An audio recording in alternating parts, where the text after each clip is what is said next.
Welcome to Lesson 14, Bills and Bill Payments.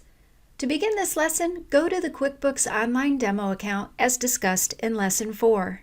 In the last lesson, you learned how to work with vendors and how to write checks. Now I want to step back and discuss bills.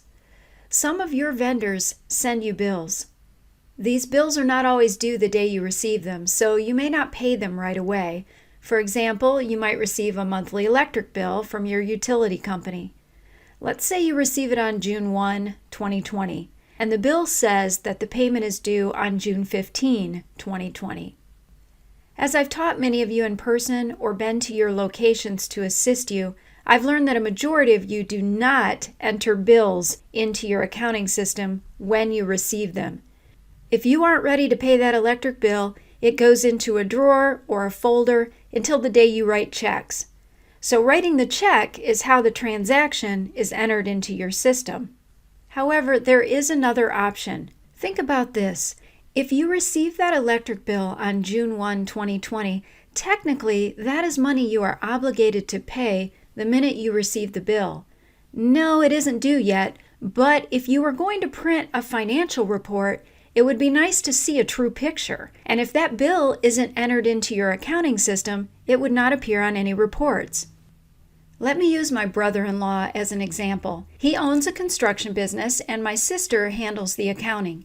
He goes to Home Depot throughout the month and buys materials, and then Home Depot sends them a bill. When my sister receives that bill, she enters it immediately into the accounting system. Let's say it's for $10,000. Now, when she prints a report showing how much money they have, it subtracts that $10,000 as a liability. No, they haven't paid it yet, but they owe it. And sometimes Chuck will go to the bank and he argues with her that they have more money than what he sees on that report because he's looking at their current bank balance. She is considering their current bank balance minus any known bills. Technically, $10,000 of the money in the bank is obligated to Home Depot already. Now, Ironworkers International does not require that you enter bills before you pay them. It's perfectly acceptable to leave them in a drawer or a folder until you decide to write that check. But I know that some of your organizations do enter bills when they are received, so I want to show you how to do this if you choose to take this approach. To enter a bill, select the New button with the plus sign at the top of the navigation bar. Then choose Bill. You received a gas bill from Chin's Gas and Oil. It's due in 30 days, so select Net 30 from the terms. Notice it properly calculates the due date, or you can manually type the due date. The category is Gas and Electric, a subaccount of Utilities. And the amount is $143.18. After you've entered in all of your bill information, select Save and Close. If you select Expenses Vendors and scroll down to Chin's Gas and Oil, you will see the bill under the transaction list. Notice that you can make a payment from this screen if desired. But let's enter one more bill. Select the New button and choose Bill. And let's say you received an insurance bill from Fidelity.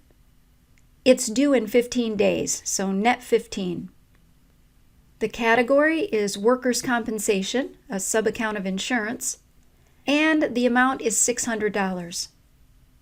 Scroll down to the bottom of the screen and you can attach a scanned copy of the physical bill for your records.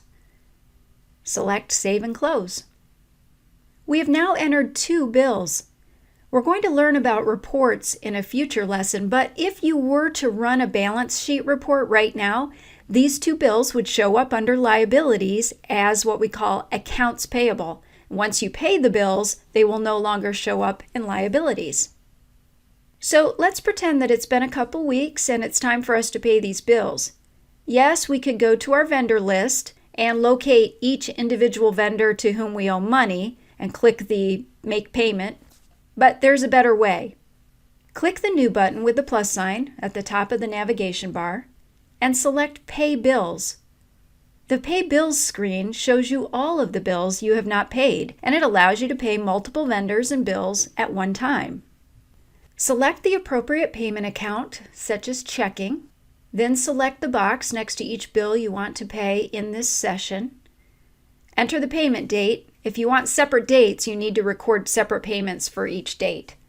Enter the amount of the payment that should be applied to the open bill. You don't have to pay the full amount.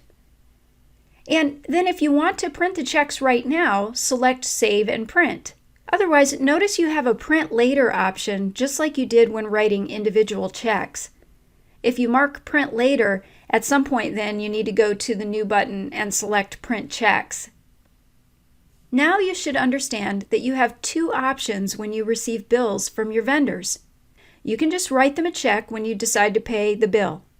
Or, if you prefer up-to-the-minute accuracy of what you owe, you can enter bills into QuickBooks Online when you receive them, and then when the bill is due, use the Pay Bills feature to write them a check.